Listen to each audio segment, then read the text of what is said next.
എല്ലാവർക്കും നല്ലൊരു ദിവസം ആശംസിക്കുന്നു. ഇങ്ങനെയൊരു വലിയൊരു ഗ്യാതറിങ്ങിന് സഹായിച്ച എല്ലാവർക്കും, എല്ലാ മാധ്യമ പ്രവർത്തകർക്കും എൻ്റെ നന്ദി ഞാൻ അറിയിക്കുന്നു. വളരെ സിനിമാ രംഗത്തെ ഏറ്റവും വലിയൊരു അവാർഡാണ് എനിക്ക് കിട്ടിയിരിക്കുന്നത്. 48 വർഷത്തെ എൻ്റെ സിനിമാ ജീവിതത്തിലെ കിട്ടിയ ഒരു ഏറ്റവും വലിയൊരു അവാർഡായിട്ട് ഞാനിതിനെ കാണുന്നു. ആദ്യം ഇതിൻ്റെ ജൂറിയോടും ഇന്ത്യൻ ഗവൺമെൻറ്റിനോടുമുള്ള നന്ദി ഞാൻ അറിയിക്കുന്നു. എന്നെ ഞാനാക്കി മാറ്റിയ മലയാള സിനിമ, അതിൽ പ്രവർത്തിച്ചിരുന്നവർ, എന്നോടൊപ്പം പ്രവർത്തിച്ചിരുന്നവർ, പ്രവർത്തിക്കുന്നവർ, ഇനി പ്രവർത്തിക്കാൻ പോകുന്നവർ, അവർക്കൊക്കെ ഞാൻ നന്ദി പറയുന്നു. ഒരുപാട് മഹാരഥന്മാർ നടന്ന് പോയ ഒരു വഴിയിലൂടെയാണ് ഞാനും സഞ്ചരിക്കുന്നത്. ഇത് വളരെ ഒരു പ്രസ്റ്റീജിയസ് അവാർഡും കൂടെയാണ്. അപ്പം ഇതിനു മുമ്പ് കിട്ടിയിരിക്കുന്നതൊക്കെ വലിയ മഹാരഥന്മാർക്കാണ്. അതിൻ്റെ ഒരു ഭാഗമാകാൻ കഴിഞ്ഞതിനുള്ള നന്ദി ആദ്യമായിട്ട് ഞാൻ എൻ്റെ ഈശ്വരനോടും എൻ്റെ കുടുംബത്തോടും എൻ്റെ പ്രേക്ഷകരോടും എന്നെ ഇഷ്ടപ്പെടുന്ന എല്ലാ ആൾക്കാരോടും ഞാൻ ഷെയർ ചെയ്യുന്നു. മലയാള സിനിമ, എൻ്റെ ഈ അവാർഡ് ഞാൻ മലയാള സിനിമയ്ക്ക് ഡെഡിക്കേറ്റ് ചെയ്യാണ്. അതിൻ്റെ ലെഗസി, അതിൻ്റെ ആർട്ടിസ്റ്ററി, അതിൻ്റെ അൺവേവറിങ് സ്പിരിറ്റ്. അത് മാത്രമല്ല, എന്നോടൊപ്പം 48 വർഷമായിട്ട് എന്നോടൊപ്പം സഹകരിച്ച പലരും ഇന്നില്ല. അവരെ ഞാൻ ഈ നിമിഷം ഓർക്കുന്നു. കാര്യം എല്ലാവരും കൂടെ ചേർന്നതാണ് സിനിമ. എൻ്റെ ഡയറക്ടേഴ്സ്, സ്ക്രിപ്റ്റ് റൈറ്റേഴ്സ്, ആർട്ടിസ്റ്റുകൾ, എൻ്റെ യൂണിറ്റ് ബോയ്സ്, എൻ്റെ മേക്കപ്പ്, കോസ്റ്റ്യൂമർ, അങ്ങനെയുള്ള എല്ലാ ഡിപ്പാർട്ട്മെൻറ്റിലുള്ള ആൾക്കാർ എല്ലാവരും കൂടെ ചേർന്നാണ് മോഹൻലാൽ എന്നൊരു നടനുണ്ടായത്. പ്രേക്ഷകർ, അവരെല്ലാം ഞാൻ ഓർക്കുന്നു. അവർക്കെല്ലാം ഈ അവസരത്തിൽ നന്ദി പറയുന്നു. ഇതിൽ കൂടുതൽ എന്താണ് പറയേണ്ടത്?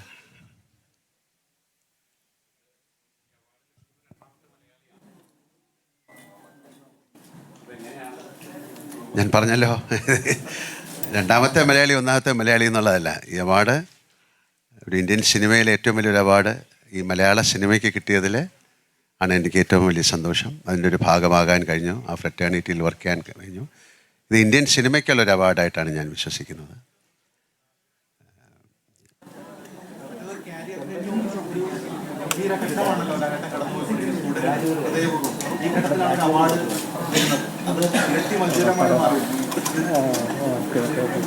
അങ്ങനെ ചോദിച്ചാൽ എന്താ പറയുക, ഒരുപാട് അവാർഡുകൾ എനിക്ക് കിട്ടിയിട്ടുണ്ട്, നാഷണൽ അവാർഡ്സ് കിട്ടിയിട്ടുണ്ട്. പക്ഷേ ഇതിന് വളരെ പ്രത്യേകത എന്ന് പറയുന്നത്, ഇത് ഒരു ചലച്ചിത്ര രംഗത്തെ ഏറ്റവും വലിയ മികച്ച അവാർഡായിട്ടാണ് കണക്കാക്കുന്നത്. അപ്പം അങ്ങ് പറഞ്ഞ പോലെ ഇത് രണ്ടാമത് കിട്ടുന്ന ഒരു മലയാളി എന്നുള്ള രീതിയിൽ, ഒരു ആക്ടർ എന്നുള്ള രീതിയിൽ അതിന് വളരെയധികം പ്രസക്തിയുണ്ട്. അതിന് ഞാൻ അഭിമാനിക്കുന്നു. ഞാൻ ഏറ്റവും ഡീപ്പ് സെൻസ് ഓഫ് ഹ്യൂമിലിറ്റി എന്നാണ് എനിക്ക് പറയാനുള്ളൂ. അതിൻ്റെ ഒരു ഗ്രാറ്റിറ്റ്യൂഡ്. ഞാൻ ഈശ്വരനോട് നന്ദി പറയുന്നു, പ്രേക്ഷകരോട് നന്ദി പറയുന്നു.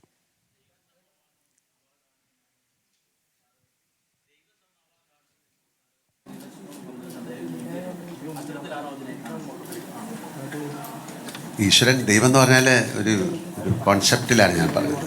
നമ്മൾ ചെയ്യുന്ന ഒരു പ്രവൃത്തി, 48 വർഷമായിട്ട് ഞാൻ പ്രവർത്തിക്കുന്ന മേഖല എനിക്ക് ഈശ്വരൻ തന്നെയാണ്. അപ്പോൾ അതിൽ നമ്മൾ എങ്ങനെയാണ് ഈശ്വരനെ കാണുന്ന ഒരു പ്രാർത്ഥന പോലെയാണ്. അപ്പോൾ അതിൻ്റെ ഒരു ഫലമായിട്ട് ഞാൻ അതിനെ കാണുന്നു. അപ്പോൾ അതുകൊണ്ടാണ് ഒരു ഈശ്വരൻ തന്ന അവാർഡെന്ന് പറഞ്ഞത്.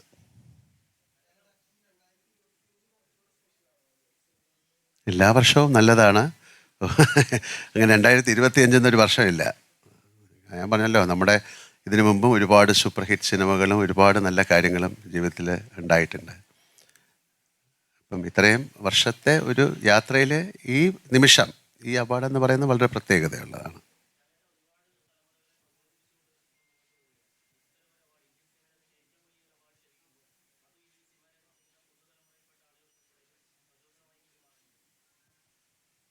അത് തീർച്ചയായിട്ടും അങ്ങനെ കണക്കാക്കാം. എനിക്കാണത് കൂടുതൽ.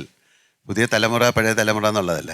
നമ്മൾ ചെയ്യുന്ന ആ മണ്ഡലത്തിൽ, പ്രവൃത്തി മണ്ഡലത്തിൽ നമ്മൾ കാണിക്കുന്ന ഒരു സത്യസന്ധത എന്ന് പറയുന്നതും കൂടെ ഇതിൻ്റെ പുറകിലുണ്ട്. തീർച്ചയായിട്ടും ഏത് പ്രൊഫഷനായാലും അതിൽ കാണിക്കുന്ന ഒരു സത്യസന്ധത, അതാണ് ഞാൻ ഈശ്വരൻ എന്ന് പറയുന്നത്. നമ്മൾ ചെയ്യുന്ന ജോലി ഏറ്റവും കൃത്യവും ഭംഗിയായിട്ട് ചെയ്യാൻ ശ്രമിക്കുക എന്നുള്ളതാണ്. അപ്പോൾ അതിൽ എന്നെ സഹായിച്ച ഒരുപാട് വ്യക്തികളുണ്ട്, ഞാൻ മാത്രമല്ല. ഒരു പ്രൈഡ് മൊമെൻറ്റ് ഞാൻ തനിച്ച് ഞാനത് എടുക്കുകയല്ല, അതെല്ലാവരുമായിട്ട് ഞാൻ ഷെയർ ചെയ്യാണ്. ഈവൻ മാധ്യമപ്രവർത്തകർ നിങ്ങളൊക്കെ അതിൻ്റെ ഭാഗമാണ്. എൻ്റെ 48 വർഷത്തെ വളർച്ചയിൽ നിങ്ങളൊക്കെ സഹകരിച്ചിട്ടുണ്ട്. ഒരുപാട് സൗഹൃദമുള്ള ആൾക്കാരുണ്ട് ഇവിടെ, പലരുമുണ്ട്. പലരും മറഞ്ഞുപോയി, അവരൊക്കെ ഈ സമയത്ത് ഞാൻ ഓർക്കുന്നു.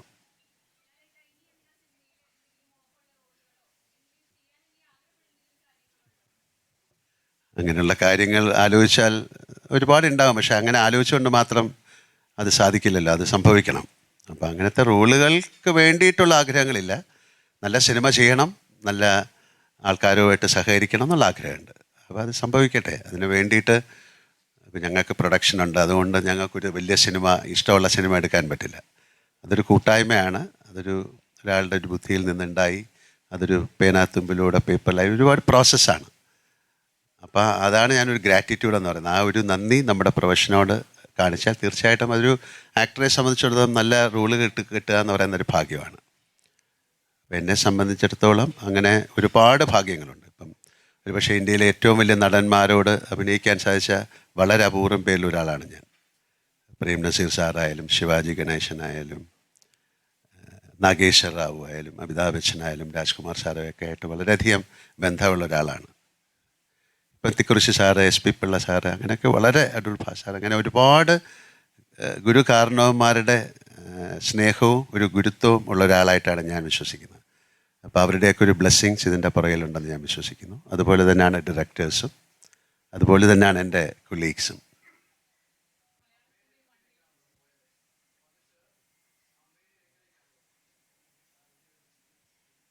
അങ്ങനെയല്ലേ ചെയ്യേണ്ടത്. അമ്മയുടെ അടുത്ത് പോയി കാര്യം അത് കാണാൻ അമ്മയ്ക്ക് ഭാഗ്യമുണ്ടായി, അത് അമ്മയെ കാണാൻ എനിക്കും ഭാഗ്യമുണ്ടായി. എൻ്റെ അമ്മ സുഖമില്ലാതിരിക്കുന്ന അമ്മയാണ്, പക്ഷെ അമ്മ അത് മനസ്സിലാക്കി അമ്മ എന്നെ അനുഗ്രഹിച്ചു. ഞാൻ പറഞ്ഞു അമ്മയ്ക്ക് എല്ലാം മനസ്സിലാകും, സംസാരിക്കാൻ കുറച്ചൊരു സ്ലറുണ്ട്, പക്ഷെ എനിക്ക് മനസ്സിലാകും. അപ്പോൾ എന്തായാലും അമ്മയുടെ ഒരു അനുഗ്രഹം എൻ്റെ പുറകെ. ഞാൻ എൻ്റെ മാതാപിതാക്കളെ അതാണ് ഞാൻ പറഞ്ഞത്, അവരെ തീർച്ചയായിട്ടും ഓർക്കുന്നു. എൻ്റെ കുടുംബം എന്ന് പറഞ്ഞാൽ അതുകൊണ്ടാണ്. അമ്മയുടെ അനുഗ്രഹം എനിക്ക് മാത്രമല്ല നിങ്ങൾ എല്ലാവർക്കും ഉള്ള കാര്യം തന്നെയാണ്. അപ്പം അമ്മയുടെ അനുഗ്രഹം വാങ്ങിച്ചിട്ടാണ് ഇങ്ങോട്ട് വന്നത്.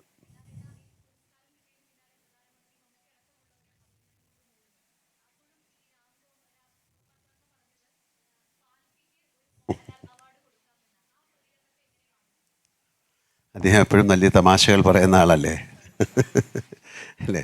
അദ്ദേഹം അതിനെ ഏറ്റവും ഒരു ബ്ലാക്ക് ഹ്യൂമറായിട്ട് ഞാൻ ഇതിനെ കാണുന്നുള്ളൂ. അദ്ദേഹമായിട്ട് എനിക്ക് നല്ല സൗഹൃദമുള്ള ആളാണ്. അദ്ദേഹം ചെയ്തിരിക്കുന്നൊരു ഏറ്റവും വലിയൊരു സിനിമയിൽ അഭിനയിച്ച ആളാണ്. ഒരു കൾട്ട് ഫിലിമായിട്ട് മാറിയതാണ് കമ്പനി എന്നുള്ള ഫിലിം. അപ്പോൾ അന്ന് മുതൽ അദ്ദേഹം അത്രയും ഒരു അത്രയും ഒരു ബ്ലാക്ക് ഹ്യൂമറിൻ്റെ ആളാണ്.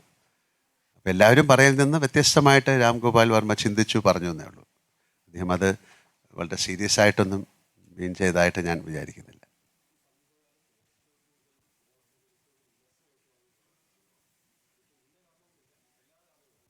നിങ്ങളും ഉണ്ടല്ലോ.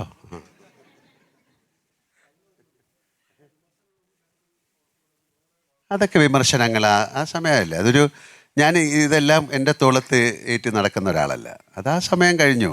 എല്ലാത്തിനും അതിൻ്റേതായ ഒരു സമയമില്ലേ ദാസ എന്ന് പറയുന്നത്. ഇപ്പം അതൊക്കെ മറക്കൂ. ഇപ്പം ഈ പ്രസൻറ്റിൽ ഏറ്റവും നല്ല സന്തോഷത്തിൻ്റെ സമയമാണല്ലോ. അപ്പോൾ ആ പുറകിലേക്ക് എന്തിനാ ചിന്തിക്കുന്നത്? നമുക്ക് മുന്നോട്ട് ചിന്തിക്കാം. മുന്നോട്ടും ചിന്തിക്കേണ്ട, ഈ പ്രസൻറ്റിൽ ചിന്തിക്കാം.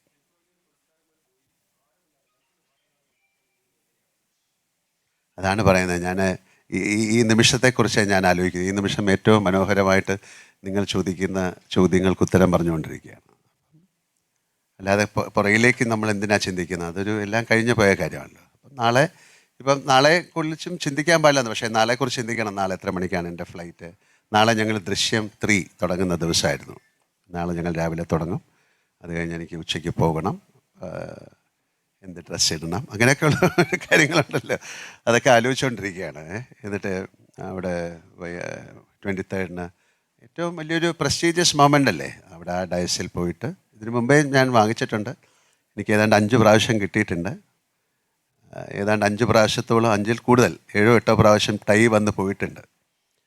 അപ്പോൾ ആ സ്ഥലവും പരിസരമൊക്കെ എനിക്കറിയാം. എന്നാലും അവിടെ പോയി അത് വാങ്ങിക്കും. എൻ്റെ കുടുംബമൊക്കെ ആയിട്ട് പോയി വാങ്ങിക്കുകയും എൻ്റെ സുഹൃത്തുക്കളുമായിട്ടൊക്കെ പോയി വാങ്ങിക്കുകയും അത് എത്രയോ ആൾക്കാർ കാണുകയും അതൊക്കെ ചെയ്യുന്നൊരു മൊമെൻ്റ് എന്ന് പറയുന്നത് വളരെ എന്നെ സംബന്ധിച്ചിടത്തോളം വലിയൊരു എന്താ പറയുന്നത് ഒരു സന്തോഷത്തിൻ്റെ സമയമാണ്. എന്താ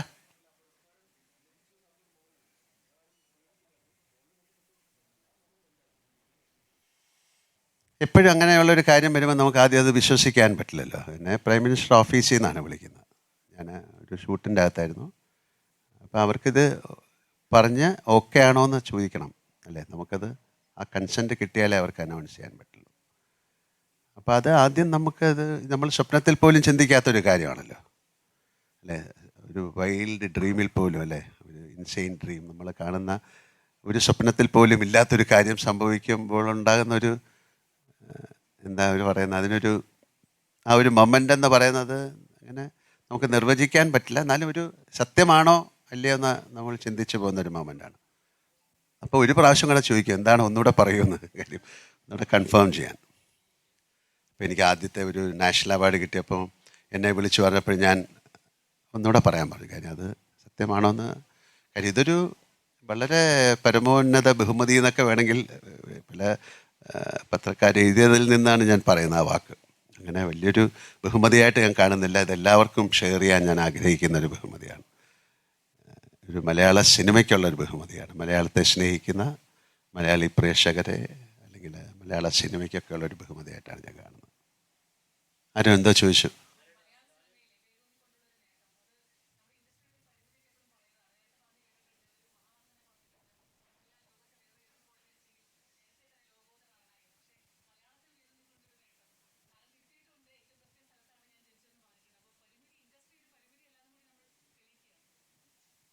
അങ്ങനെ പരിമിതികളൊന്നും ഇല്ലല്ലോ. സിനിമയ്ക്ക് ഒരുപാട് ഓപ്പണിംഗ് ആണല്ലോ ഇപ്പം. ടെക്നോളജി മാറി. പഴയ സിനിമ പോലെ അല്ലല്ലോ ഇപ്പം. മലയാള സിനിമ എന്ന് പറയുന്ന എല്ലാ ഭാഷയിലും ഡബ് ചെയ്ത് വരുന്ന സിനിമയാണ്. അത് ഇന്ത്യയിൽ മാത്രമല്ല പുറത്തേക്കുള്ള ഇപ്പോൾ ഒരു സിനിമ വേണമെങ്കിൽ ഒരു 200 ഭാഷയിൽ ഡബ് ചെയ്യാനുള്ള മെക്കാനിസം ഉണ്ട്. അപ്പം ആ ഒരു ഗേറ്റ് ക്രാഷ് ആയിരുന്നു ഒരു പീരിയഡ്. അതൊക്കെ മാറി ഇപ്പം സിനിമ എന്ന് പറയുന്നത് പാൻ ഇന്ത്യൻ എന്നുള്ളൊരു കോൺസെപ്റ്റിൽ വന്നു. ഇപ്പം മലയാള സിനിമ തമിഴ് സിനിമ എന്നില്ല, സിനിമ എന്നൊരു ലാംഗ്വേജിലേക്ക് അത് മാറി. അതുകൊണ്ട് അത്തരം പരിമിതികൾ മലയാള സിനിമയ്ക്കില്ല. പക്ഷേ നമ്മുടെ കോണ്ടൻറ്റ് വൈസൊക്കെ വളരെ ശക്തമായ പ്രമേയങ്ങളുള്ളൊരു സിനിമ ഇൻഡസ്ട്രി ആയിട്ടിപ്പോഴാണ് മലയാളത്തിനെ കാണുന്നത്. അതിൻ്റേതായ ഒരു സന്തോഷമുണ്ട്.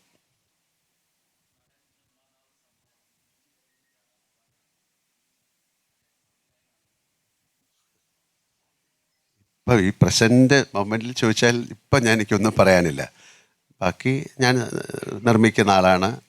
കാര്യം അതൊരു വളരെ ഡിഫറെൻ്റ് ആയിട്ടുള്ളൊരു തോട്ടായിരുന്നു. ഒരു 3D ആരും ചെയ്യാത്തൊരു കാര്യം. അത്തരത്തിൽ എന്തെങ്കിലും ഒരു ആവശ്യമില്ലാത്ത ഒരു തോട്ട് വന്നാൽ ഞാനത് ചെയ്യാം.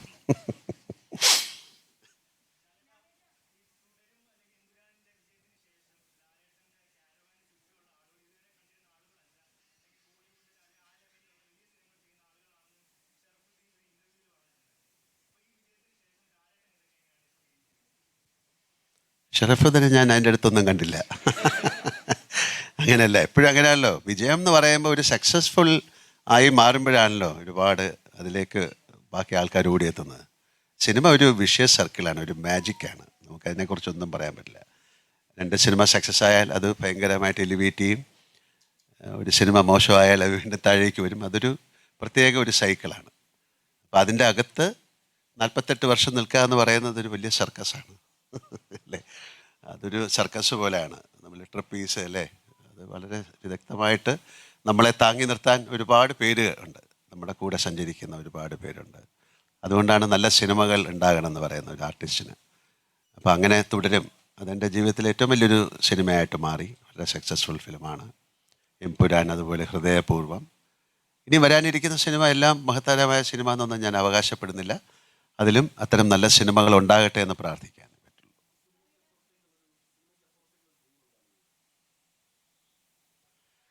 അങ്ങനെ ഇപ്പം ചോദിച്ചു കഴിഞ്ഞാൽ പെട്ടെന്ന് പറയാൻ പറ്റില്ല. ഞാനങ്ങനെ വളരെയധികം ഡ്രീം ചെയ്യുന്ന ഒരാളല്ല. കാര്യം അത് അങ്ങനെ ചെയ്തിട്ട് അത് കിട്ടിയില്ലെങ്കിൽ ഭയങ്കരമായിട്ട് സങ്കടപ്പെടും. പലർക്കും അങ്ങനെയാണല്ലോ. നമ്മൾ ഭയങ്കരമായിട്ട് ഡ്രീം ചെയ്യും, എന്നിട്ട് അതൊരു സക്സസ്ഫുള്ളായി മാറിയില്ലെങ്കിൽ ഭയങ്കരമായ സങ്കടം ഉണ്ടാകും.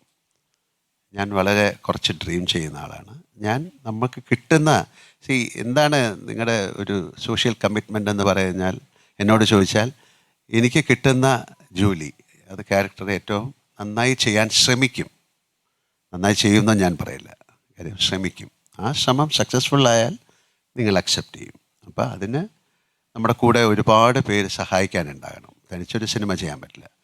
അപ്പോൾ അത്തരം നല്ല സിനിമകൾ ഉണ്ടാകാനായിട്ട് പ്രാർത്ഥിക്കും.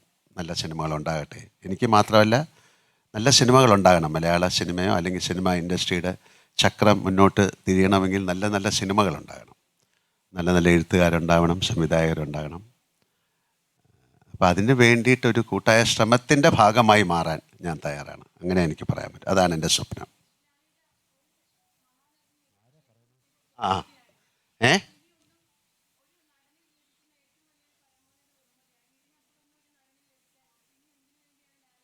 അങ്ങനെയാണോ? അങ്ങനെ ഇതിന് അപ്പം ഞാൻ പിന്നെ എന്താ ചെയ്യേണ്ടത്? എനിക്കിത് ഈ ജോലിയല്ലാതെ വേറൊന്നും അറിയില്ല. അങ്ങനെ പരമോന്നത ബഹുമതി അങ്ങനെ ഒരു നടന് ലഭിക്കാവുന്ന ഏറ്റവും വലുതെന്നൊന്നുമല്ല. ഏറ്റവും വലിയ കാര്യം അംഗീകാരം തന്നെയാണല്ലേ. ഇപ്പോൾ ഒരാളെ ഇപ്പോൾ ഈ മോഹൻലാൽ എന്ന് പറയുന്ന നടനെ നാളെ മുതൽ നിങ്ങൾ ഇഷ്ടമല്ലെന്ന് പറഞ്ഞാൽ ഒരു ബഹുമതിയില്ല, അത് പോയി. അപ്പം ആ ബഹുമതി ഉള്ള പേര് ചീത്തയാക്കാതെ നന്നായിട്ട് അഭിനയിച്ച് പോവുക എന്നല്ലേ ഉള്ളൂ. അല്ലാതെ ഇതിൻ്റെ മുകളിൽ എന്താണ് എന്നൊന്നും നമുക്ക് ചിന്തിച്ചിട്ട് കാര്യമില്ല. അതാണ് ഞാൻ ആദ്യമേ പറഞ്ഞത്, എൻ്റെ വൈൽഡ് അല്ലെങ്കിൽ ഒരു സ്വപ്നത്തിൽ പോലും ഞാൻ ചിന്തിക്കാത്തൊരു കാര്യം ആണെന്ന് പറഞ്ഞത്.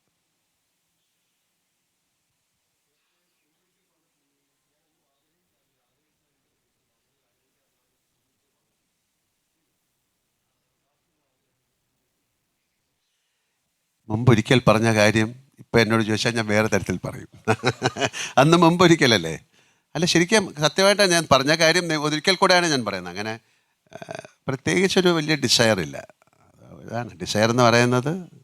ആഗ്രഹങ്ങൾ തിരമാല പോലെയാണെന്നാണ്, ഒന്നിനു പുറകെ വന്നുകൊണ്ടിരിക്കും. അപ്പോൾ അതിങ്ങനെ അതിൻ്റെ രീതിയിൽ പൊയ്ക്കോട്ടെ. അതിൻ്റെ ഇടയിൽ ഇങ്ങനെ അഡ്ജസ്റ്റ് ചെയ്ത് ഞാൻ പൊക്കോളാം.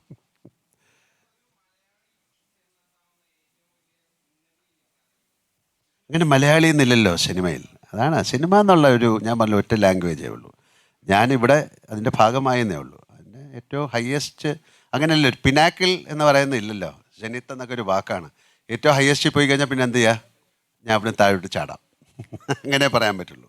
അല്ലാതെ അതിൻ്റെ ഏറ്റവും വലിയ ഉന്നതി എന്നൊന്നും ഞാൻ ഇതിനെ കാണുന്നില്ല. അതാണ് ഞാൻ പറയുന്നത്.